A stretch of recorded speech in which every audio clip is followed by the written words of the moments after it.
Welcome back to my channel. In this video, you're going to learn how to solve quadratic equations by quadratic formula. Alam natin na hindi naman lahat ng quadratic equations ay pwede nating ma-solve using factoring or extracting square root. So this is one of the methods, and this is actually applicable to any kind of quadratic equations. Okay?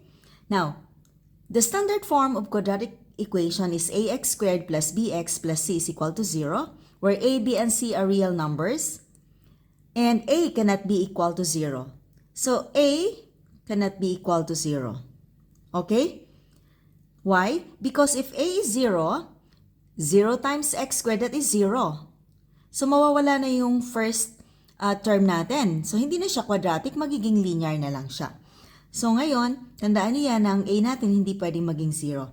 Now, the quadratic formula is x is equal to negative b plus and minus square root of b squared minus 4ac all over 2a. So that's how we're going to solve for the value of x. Now, it means we need to identify, okay, this one is a. Okay, we need to identify the value of a, b, and c in the given quadratic equation.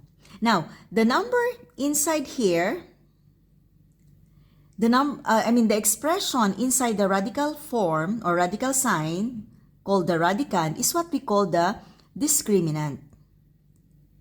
Okay? Why discriminant? Because it discriminates the possible types of solutions. Ito yung nagsasabi kung ano yung klase ng solution mayroon tayo. Now, let's have the symbol for discriminant as d. If d is greater than 0, magkakaroon tayo ng two real solutions. Okay, two real numbers. If d is equal to 0, we only have one real solution. Why? Ibig sabihin nun, di ba alam natin na ang degree ng polynomial magsasabi kung ilan ang solution, di ba? Eh dito, quadratic, ibig sabihin meron tayong dalawang solution dito. Ibig sabihin pareho sila. If d is equal to 0, ibig sabihin pareho silang 1 ang value natin ng x. Now, what about if d is less than 0? Pag sinabi natin less than 0, maging negative numbers. So, hindi naman natin pwede kunin yung square root ng negative, di ba? Walang value yon. Kaya mayroon tayo dito na we don't have real solution or solutions. Ang tawag dito ay magkakaroon tayo ng dalawang imaginary solution or complex solution. Okay, so yun ang mga solution natin. Base pa lang dito sa ating discriminant, malalaman natin. Okay? But this time, we are just going to solve for the value of x or what would be our solution here. Okay? Hindi natin inaalam kung ano yung nature ng ating solution. But this time, we just want to solve for the value of x. Okay, let's start with number 1. So number 1, x squared plus 2x is equal to 0. First step is to identify the value of a. So a is 1, b is equal to 2, and c is equal to 0. Okay? So dapat ito nakaayos siya na ang nasa right side ay 0 dapat ang nakalagay. Lahat ay nasa left side. Okay? Now, using the formula, again, quadratic formula, isusulat ko siya para mas matatandaan nyo. Okay, b squared minus 4ac all over 2a. Okay, now, what are going to do is simply substitute. Okay, let's have space there. Okay, so now x is equal to negative, so negative 2 ang b natin, plus minus, then b squared, so that is positive 2 squared, minus 4, ang a natin ay 1, ang c natin ay 0. So, and then all over 2 times 1. Okay, let's continue here. So, we have negative 2 plus minus, and this is 4, and this is now minus 4 times 1, that is 0. Okay? 4 times 1, that is 4, times 0, that is 0. Okay? So, ano yung magiging value natin dito? Divided by 2. So, x now is equal to negative 2 plus and minus, that is square root of, sorry about my pen, square root of 4. Okay? And that is, what is square root of 4? That is positive and negative 2 divided by 2. Okay, so now, paghiwalayin na natin yung value natin. Ang first value natin ng x, negative 2, at magiging plus 2 over 2, which is equal to, negative 2 plus 2 is 0 over 2, which is equal to 0. So, yung first value ng x natin. So, it means x is equal to 0. Ang second natin, negative 2, this time minus siya. Kasi di ba plus and minus yan? So, minus 2 siya. Divided by 2, that is negative 4 over 2, that is equal to negative 2. So, ito yung pangalawang value natin. So, ang answer natin dito, x is equal to 0 or x is equal to negative 2. Ibig sabihin, magiging true pa rin siya kung alin dito ang magiging value ng x natin. Okay. So, next is, ano yung next given natin? 3x squared minus 8x plus 2 is equal to 0. Okay. So, dito napansin nyo sa first example natin, meron tayong 2 real solution. Okay? So, now, we have number 2. What is A here? A is equal to 3, B is equal to negative 8, and C is equal to 2. Okay, so now, applying the quadratic formula. So, we have negative B. So, ang B natin ay negative 8. So, negative 8 plus and minus square root of B squared. So, negative 8 squared minus 4 times A. Ang A natin ay 3 times C. Ang C natin ay 2 all over 2A, which is 2 times 3.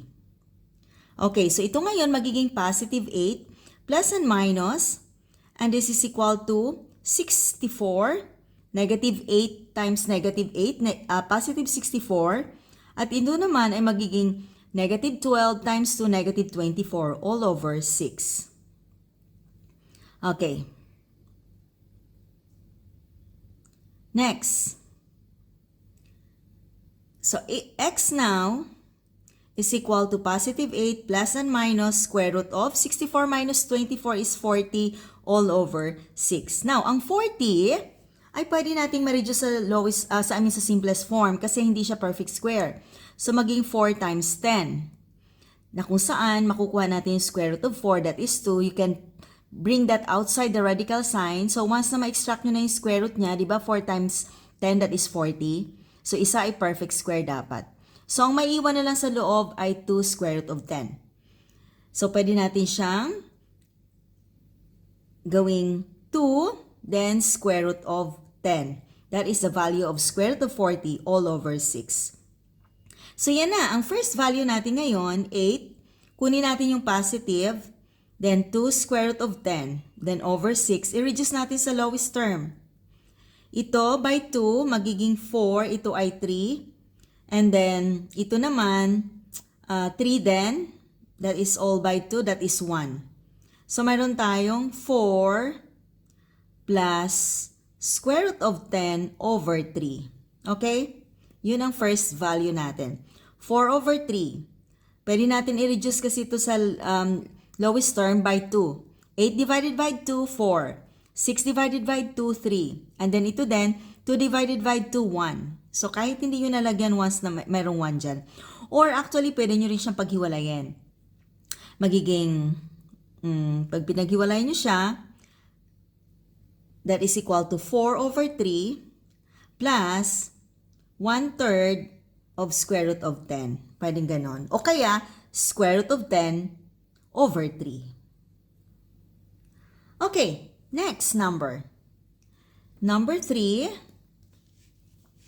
Number 3 tayo. Ang given natin sa number 3 ay 2x squared minus 4x plus 3 is equal to 0. Double check natin kung tama. 2x squared minus 4x plus 3 is equal to 0. Okay, correct. So, medyo mahaba, okay? So, a is equal to 2. Yeah. A is equal to 2, B is equal to negative 4, and C is equal to 3. Positive 3. Nakaayos na siya. In case na itong constant na yan ay nasa right side, dapat ilipat nyo siya sa left side before getting the value of A, B, and C. Okay? So now x is equal to negative 4, that is negative b, plus and minus, then negative 4 squared, minus 4, a is 2, c is 3. All over 2 and times a, that is 2. So we have positive now here, positive 4, kahit hindi natin lagyan, 4, plus and minus, this is 16, minus negative 4 times 2, that is negative 8 times 3, that is negative 24. Okay, all over 4. So, tingnan nyo ngayon ang ating discriminant dito. Ang nasa loob ng ating radical sign. Pag sinimplify natin yan, plus and minus, magkakaroon tayo ng negative 8 na sagot. Okay, so ibig sabihin dito, we have no real solution sa case na to. Okay? So, negative siya. Pwede ka na mag-stop dyan. Okay na yan. Okay, but kung gusto mong makita kung ano yung solution natin, actually dyan pwede ka na mag-stop ha. But kung gusto mong makita kung ano, di ba sabi ko kanina mayroong imaginary solution? Okay, so sa imaginary solution natin, ang mangyayari dyan, let's have more space. So, ang sagot natin ito, di ba? So, ngayon, ang ibig sabihin ng plus and minus, ang negative square root of 8, pwede natin siyang, di ba ang imaginary number ay, that is the symbol for imaginary number, and that is equivalent to the square root of negative 1. So, yung negative 8, pwede natin siyang gawing square root of positive 8 times square root of negative 1. Kasi square root of 8 times square root of negative 1, that is still equal to negative square root of 8. Okay? And then over 4.